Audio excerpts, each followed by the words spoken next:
నమస్తే, welcome to think Andhra. నేను మీ Manik.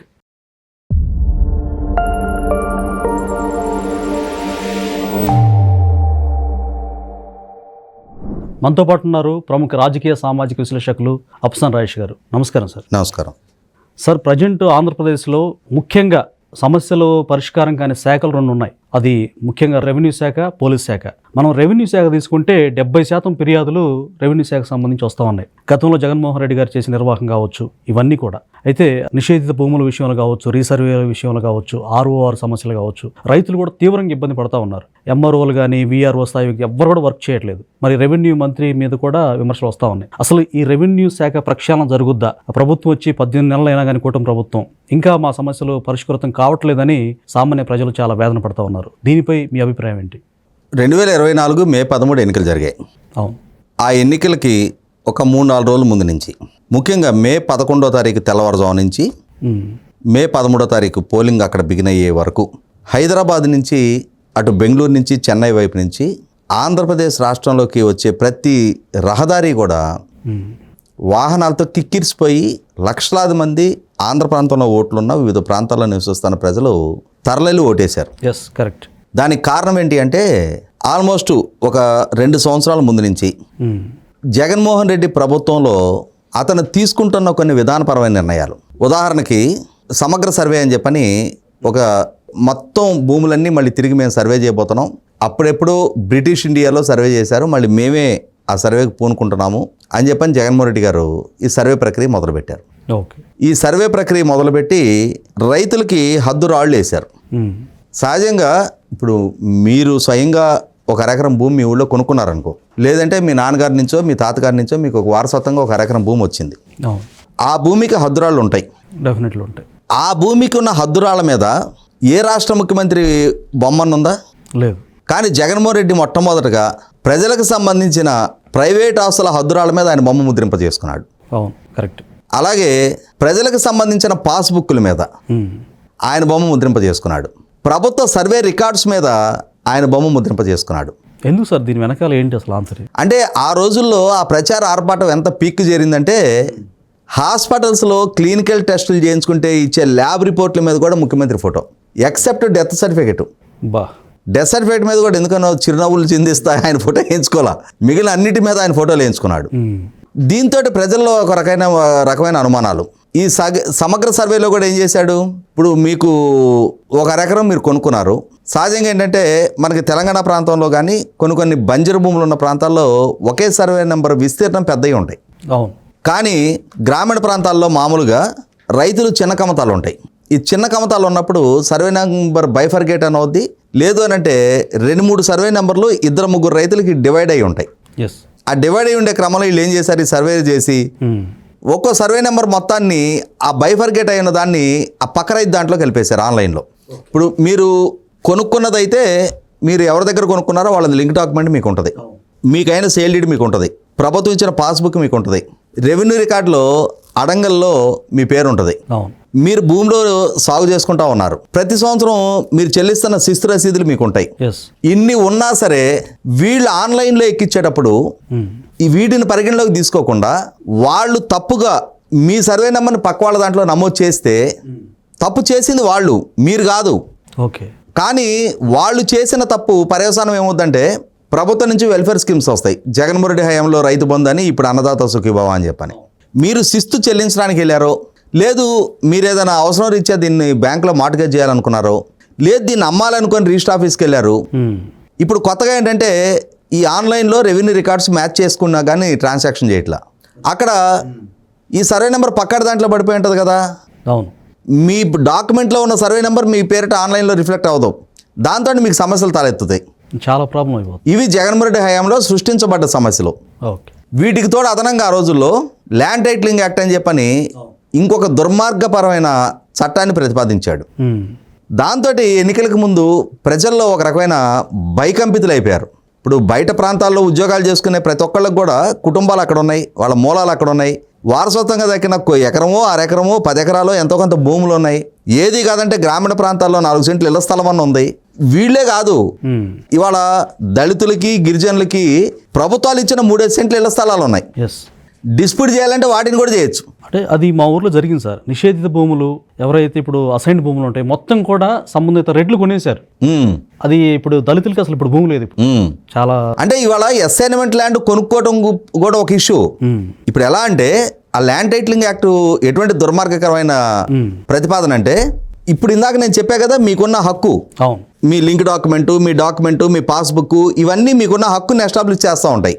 So మీరు మీ భూమిలో ఈ హక్కు ఈ రకంగా సంక్రమించింది, నాకున్న ఈ హక్కు నా వారసులకు కూడా యాజ్ యూజువల్గా సంక్రమిస్తుంది అని చెప్పని ఒక ధైర్యంతో ఉంటారు. అవును. కానీ జగన్మోహన్ రెడ్డి ఏం చేశాడు, వీటితో సంబంధం లేదు, అసలు వీటి గురించి ప్రస్తావన లేదు, ల్యాండ్ టైటిలింగ్ రిజిస్టార్ అని చెప్పని ఒకటి పెట్టాడు.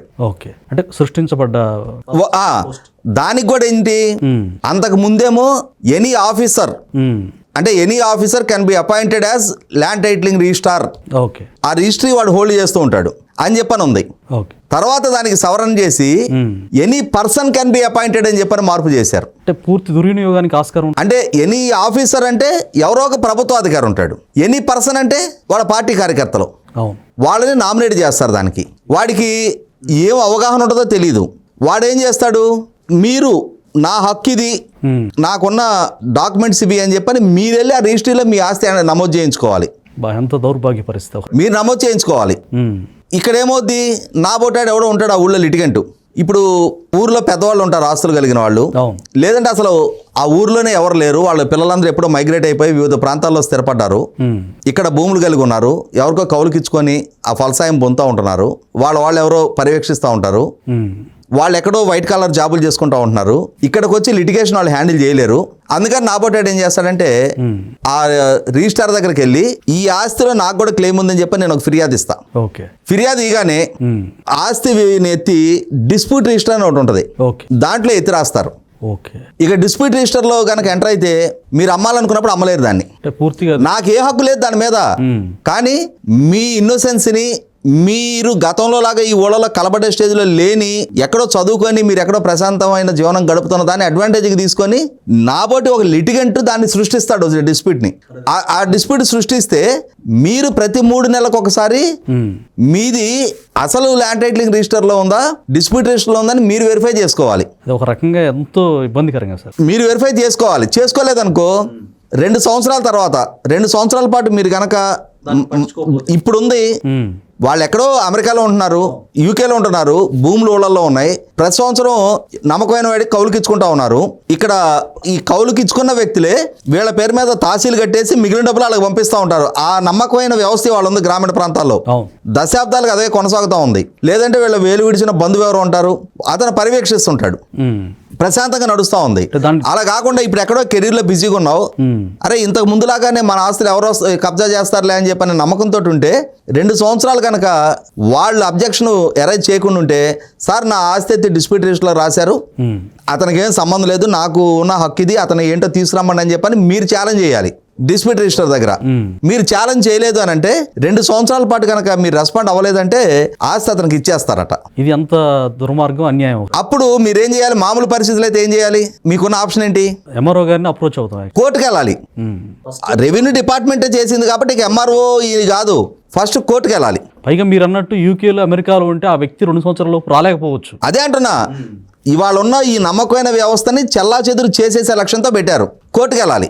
మీరు కోర్టుకు వెళ్ళాలా, కోర్టుకు వెళ్ళడానికి కూడా ఏం చేశారు, ఓన్లీ హైకోర్టుకి మాత్రమే అధికారం ఉంది. పక్క ప్రీ ప్లాన్ లాగా అనిపిస్తుంది సార్ ఇదైతే. మరి ఇటువంటి యాక్ట్ తీసుకొచ్చాడు, దాంతో జనాలు వెన్నులో వణుకొచ్చేసింది. చాలా మంది బయటకు ఇతన్ని గనక ఒక్క క్షణం ఈ పదవిలో కొనసాగించిన సర్వే రికార్డ్స్ మీద అతని ఫోటోలు, భూమి హద్దురాల మీద అతని ఫోటోలు, పాస్బుక్ల మీద అతని ఫోటోలు లేవు, ఈ డిస్ప్యూట్ రిజిస్టర్లు ఏంటి, ఈ ల్యాండ్ టైటిలింగ్ రిజిస్టర్లు ఏంటి, ఈ వ్యవస్థని ఈ విధంగా అతలాకుతలం చేయడం ఏంటి అని చెప్పని పైగా రిజిస్ట్రేషన్ వ్యవస్థలో కూడా ఒక మార్పులు తీసుకొచ్చాడు. ఏంటది, ఇప్పుడు ఇవాళ ఉంది, మీ ఊర్లో ఒక ఎకరం పొలం ఉందనుకో, ఆ పొలానికి సంబంధించి మీ దగ్గర ఏముంటాయి, పట్టాదారు పాస్ పుస్తకం ఉంటుంది, అడంగలు ఉంటుంది, ఆరు పేరు ఉంటుంది, దస్తావేజులు ఉంటాయి కదా మొట్టమొదట. అవును, ఆ దస్తావేజులు ఏముంటాయి, ఒరిజినల్ దస్తావేజులు మీ దగ్గర ఉంటాయి. ఇక్కడ ఒరిజినల్ దస్తావేజుల ప్రక్రియ ఏమి ఉండదు, ఆన్లైన్లో రిజిస్టర్ చేస్తారట. మీరు డాక్యుమెంట్స్ అన్ని సిస్టంలో అప్లోడ్ చేయించి డీటెయిల్స్ పెడితే వాళ్ళు ఆన్లైన్లో మీకు ప్రింట్అవుట్ తీసి జిరాక్స్ ఇస్తారట, ఓన్లీ జిరాక్స్ ఇస్తారట. ఇదొక సిస్టమ్ తీసుకొచ్చాడు. దీంతో వెనులో వణుకు మొదలైంది. ఇది ఇటువంటి పరిస్థితిలో వారసత్వంగా ఈ ప్రభుత్వానికి అధికారం దక్కింది. ఈలోగా ఏం చేశారు, 596 జీవో అని చెప్పని ఒక జీవో తీసుకొచ్చారు. ఆ జీవో ఏంటి, మీకు గతంలో ఎప్పుడో మీ తాతలకో మీ నాన్నకో ఎవరికో ఒక 4 ఎకరాలు 2 ఎకరాలు అసైన్మెంట్ ల్యాండ్ ఇచ్చారు, భూమి లేని పేదలు అని చెప్పని. మీరు దాన్ని వినియోగించుకునే హక్కు వారసత్వంగా ఆ కుటుంబం అనుభవించే హక్కే తప్ప అమ్ముకునే హక్కు లేదు. దాన్ని వీళ్ళు ఏం చేశారంటే ధర్మాన ప్రసాదరావు అండ్ జగన్మోహన్ రెడ్డి కలిసి 20 సంవత్సరాలు కనుక వాళ్ళ పొజిషన్లో ఉంటే వాళ్ళకి అమ్ముకునే హక్కు కల్పిస్తా, మాకు 20 ఏళ్ళ నుంచి ఇదిగోండి మాకు ఇచ్చిన అసైన్మెంట్ 20 ఏళ్ళ నుంచి మా పొజిషన్లో ఉంది కాబట్టి దీన్ని మాకు ఫ్రీ హోల్డ్ సర్టిఫికేట్ ఇవ్వండి అని చెప్పని మీరు రెవెన్యూని అప్రోచ్ అయితే మీకు ఫ్రీ హోల్డ్ సర్టిఫికేట్ ఇస్తారు. దాన్ని పెట్టుకొని మీరు అమ్మేసుకోవచ్చు. ఈ వెసులుబాటు తీసుకొచ్చారు. 2023 నవంబర్లో, అక్టోబర్ ఆఖరికో నవంబర్లో ఈ యాక్ట్ తెచ్చారు. అంటే ఎలక్షన్స్కి 6 నెలల ముందు సమీపంలో తీసుకొచ్చి ఎలక్షన్స్ నాటికి 6 నెలల్లో 13.5 లక్షల ఎకరాలకి ఫ్రీ హోల్డ్ సర్టిఫికేట్లు తీసేసుకున్నారు. జరగాల్సిన నష్టం జరిగిపోయింది సార్. అందులో ఈ గవర్నమెంట్ వచ్చినాక విజిలెన్స్ ఎంక్వైరీ చేసింది. అసలు ఇన్ని లక్షల ఎకరాలు ఇంత ఫాస్ట్గా ఎట్లా సాధ్యపడింది అని చెప్పని ఎంక్వైరీ చేస్తే, లోతుగా ఎంక్వైరీ చేస్తే, కేసు బై కేసు ఎంక్వైరీ చేస్తే 5,75,000 ఎకరాలు ఇర్రెగ్యులర్గా ఫ్రీ హోల్డ్. అంటే మీకు 20 ఏళ్ళు కాల గవర్నమెంట్ ల్యాండ్ని మీరు ఒక అసైన్మెంట్ అసైన్ అని చెప్పని చూపించారు. ఆ 20 ఏళ్ళు కాకుండానే అసలు 20 ఏళ్ళు మీకు కాల, మీకు 10 ఏళ్ళే అయింది, లేదంటే 12 ఏళ్ళు అయింది, అయినా 20 ఏళ్ళు అని చెప్పని మీకు ఇచ్చేశారు. కొంతమందికి పక్కాడి భూమి మీదని చెప్పని తీసుకున్నారు. ఇంకా కొంతమంది గవర్నమెంట్ భూమి అసైన్మెంట్ ల్యాండ్ అని చెప్పని దాని మీద ఫ్రీ హోల్డ్ సర్టిఫికేట్లు తీసుకున్నారు. ఇట్లా 5,75,000 ఎకరాలు తీసుకున్నారు. వీటిల్లో 25,000 ఎకరాలు ఆల్రెడీ రిజిస్ట్రేషన్ అయిపోయినాయి. అందులో 8,800 ఎకరాలు ఫ్రాడ్గా రిజిస్ట్రేషన్ జరిగినాయి. ఇది ఆల్రెడీ ఈ ప్రభుత్వం వచ్చినాక జరిపిన విచారణలో. వీటికి తోడు రెవెన్యూ సదస్సుల ద్వారా ప్రభుత్వానికి చాలా ఫిర్యాదులు వచ్చినాయి. 3,60,000 ఫిర్యాదులు వచ్చినాయి. ఈ 3,60,000 ఫిర్యాదులు కూడా ఏంటి, నేను ఇందా చెప్పాను కదా, ఈ సర్వే సందర్భంగా ఒక సర్వే నెంబర్ని పక్కాడు దాంట్లో వేసేయటం. చాలా మందికి డాక్యుమెంట్స్ వాళ్ళ పేరిట ఉన్నాయి, భూమి వాళ్ళ పొజిషన్లో లేదు, ఆన్లైన్లోనే లేదు, పొజిషన్లో వాళ్ళే ఉన్నారు, తహసీల్దార్లే కడుతున్నారు, డాక్యుమెంట్స్ వాళ్ళకే ఉన్నాయి, సాగాళ్లే చేసుకున్నారు, అన్నీ ఓకే, ఆన్లైన్లో వీళ్ళ పేరిట లేదు. దీనికి జస్ట్ ఒక ఎగ్జాంపుల్ చెప్తా సార్. కండ్లకుంటనే మా విలేజ్లో ఎస్సీల శ్మశాన స్థలం, అది అసైన్ ల్యాండ్ కింద ఉంటుంది. అది బ్రిటిష్ వాళ్ళ కాలం నుంచి ఎస్సీల శ్మశాన స్థలం.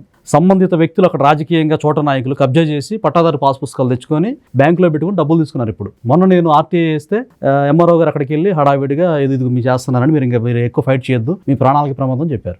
అంటే ఫైట్ చేసిన వాళ్ళకి ప్రాణాలకు ప్రమాదం, మీకెందుకు ఎవరికి లేనిది. అంటే ఆ పాస్బుక్లు తీసుకొని లోన్ తెచ్చుకున్నాడు వాడు పెద్ద మనిషే, ఆ పాస్బుక్లు ఇచ్చి లోన్ ఇచ్చినాడు పెద్ద మనిషే, ఇది ప్రశ్నించినాడు, దీన్ని ప్రజల దృష్టికి తీసుకొచ్చినాడు ప్రాణాలకు ప్రమాదం. అది రెవెన్యూ అధికారులు చెప్పడం, సాక్షాత్ ఎంఆర్ఓ గారు చెప్పడం నాకు ఆశ్చర్యాన్ని బాధను కలిగించింది. అదే అంటే ఇటువంటి పరిస్థితుల్లో రెవెన్యూ వ్యవస్థ వాళ్ళు చేసిన తప్పులు, వాళ్ళ వల్ల జరిగిన అవినీతి, ఇవాళ రైతుకు సంబంధం లేదు.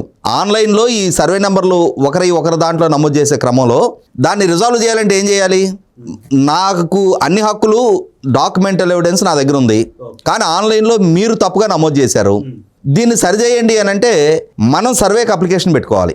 వాళ్ళు వచ్చి సర్వేర్ డేట్ ఇచ్చి వచ్చి సర్వే చేస్తాడు. ఈ సర్వే చేసే క్రమంలో మన చుట్టూ ఉన్న హద్దులు ఉన్న భూముల వాళ్ళకి నోటీసులు ఇవ్వాలి. ఈ క్రమంలో ఏమవుద్ది, వీళ్ళు నలుగురు ఫెయిర్ గా ఉన్న వ్యక్తులైతే వాళ్ళు సహకరిస్తారు, వాళ్లే చెప్తారు, బాబు మా భూమి ఎకరం 60 సెంట్లే, మీరు ఇతందు కూడా తీసుకొచ్చి ఒక 40 సెంట్లు మా దాంట్లో కలిపారు, మాది కాదది అని చెప్పి వాళ్లే ఫెయిర్ గా సంతకం పెడతారు. కొంతమంది ఇదివరకు లేదు, ఇప్పుడు వాడికి డాక్యుమెంట్ ఎవిడెన్స్ ఎకరం 60 సెంట్గా ఉంది, కానీ ఈ అధికారులు చేసిన ఈ తప్పుతోటి వాడికి ఆన్లైన్లో 2 ఎకరాలు కనిపిస్తుంది కదా, వాడికి ఆ కక్కుర్తి బిగినవుతుంది. దాంతో వాడు సర్వేకి సహకరించట్లా, సర్వేకి రావట్లా, దాంతో కాలాతీతం అవుతా ఉంది. ఒకసారి సర్వేకి నోటీసులు ఇస్తే రావరు, మళ్ళీ రెండోసారి ఇవ్వాలి, రెండోసారి కూడా రారు, మూడోసారి వాళ్ళు వచ్చినా రాకపోయినా అధికారులు సర్వే చేసి పంచనామా చేసి వాళ్ళు సహకరించలేదనే అంశాన్ని మెన్షన్ చేస్తూ ఒక పంచనామా రిపోర్ట్ ఇచ్చి అప్పుడు వీళ్ళది ఆన్లైన్లో వీళ్ళకి ఎక్కించాలి. ఈ క్రమంలో ఏం చేస్తున్నారు, ఆ పక్కాడు నోరు గలాడు, కొంచెం మంది గలాడు అనుకో, వాడేం చేస్తున్నాడు, ఈ 40 సెంట్ని ఆ పక్కాడికి అమ్మకానికి పెడుతున్నాడు. ఎంత దౌర్భాగ్యం. వాడికి డాక్యుమెంటల్ ఎవిడెన్స్ లేదు, కానీ ఆన్లైన్లో ఉన్న దాన్ని ఒకదాన్ని చూపించి, అంటే ఆ డిస్ప్యూటెడ్ దాన్ని రూపాయి 10 రూపాయకో పావులకు కొనే రకాలు ఉంటారు. దీంతో ఏమవుతుందంటే గ్రామాల్లో ఇవి ఒక అస్థిరత సృష్టిస్తూ ఉన్నాయి. ఈ క్రమంలో రెవెన్యూ డిపార్ట్మెంటు వాళ్ళు చేసిన తప్పులు ఇవన్నీ వాటిని పరిష్కారం చేయడం కోసం విపరీతంగా లంచాలు డిమాండ్ చేస్తూ ఉన్నారు. రైతుల ఆఫీసుల దగ్గరికి వెళ్తే రైతులకి కళ్ళ నీళ్ళు ఒక్కటే తక్కువ, స్థానిక నాయకులు కూడా రైతుల పక్షాన్ని నిలబడి వీటిని వీలైనంత త్వరగా పరిష్కారం చేయాల్సిన దగ్గర వాళ్ళు అధికారులతో కుమ్ముక్కయ్యి వీళ్ళ దగ్గర డబ్బులు పిండుతా ఉన్నారు. లంచాలు ఇది ప్రభుత్వానికి చాలా అప్రతిష్ట కలిగించే వ్యవహారం అవుతుంది. ఈ ప్రభుత్వం సృష్టించిన సమస్యలు కాదు ఇవి. అవును, గతం నుంచి వారసత్వంగా వచ్చిన సమస్యలు. వీటిని వీలైనంత వేగంగా పరిష్కారం చేస్తే, పారదర్శకంగా పరిష్కారం చేస్తే, ఇవాళ రెవెన్యూ సదస్సులు ప్రతి గ్రామంలో పెట్టారు. ఆ గ్రామంలో వచ్చిన ఫిర్యాదుల్ని ఆ గ్రామం యూనిట్గా తీసుకొని డెడికేటెడ్గా ఒక 2 రోజులు 3 రోజులు ఆ గ్రామంలో కూర్చొని గ్రామం మొత్తం మీద ఒక 20-25 సమస్యలు ఉంటాయి. కేసు బై కేసు ఇన్స్టెంట్గా వాటికి గనక ప్రభుత్వం పరిష్కారం చూపగలిగితే 100% అధికార వ్యవస్థ పట్ల ప్రజల క్రెడిబిలిటీ పెరుగుద్ది, పాలకుల పట్ల క్రెడిబిలిటీ పెరుగుద్ది, ప్రభుత్వం పట్ల క్రెడిబిలిటీ పెరుగుద్ది. అలా కాకుండా నా ఆస్తి సంక్షోభంలో ఇరుక్కోవటం ఏంటి, నా ఆస్తి కోసం నేను ఇన్ని డబ్బులు ఖర్చు పెట్టి వాళ్ళు సృష్టించిన సంక్షోభానికి నేను ఈ టెన్షన్ అనుభవిస్తూ ఇంత ఫిజికల్గా మెంటల్గా ఈ స్ట్రెయిన్ అనుభవించడం ఏంటి అనేది ఇప్పటికిప్పుడు ఆ వ్యక్తి బయటపడలేకపోవచ్చు. కానీ సమయం సందర్భం ఒకటి వస్తుంది.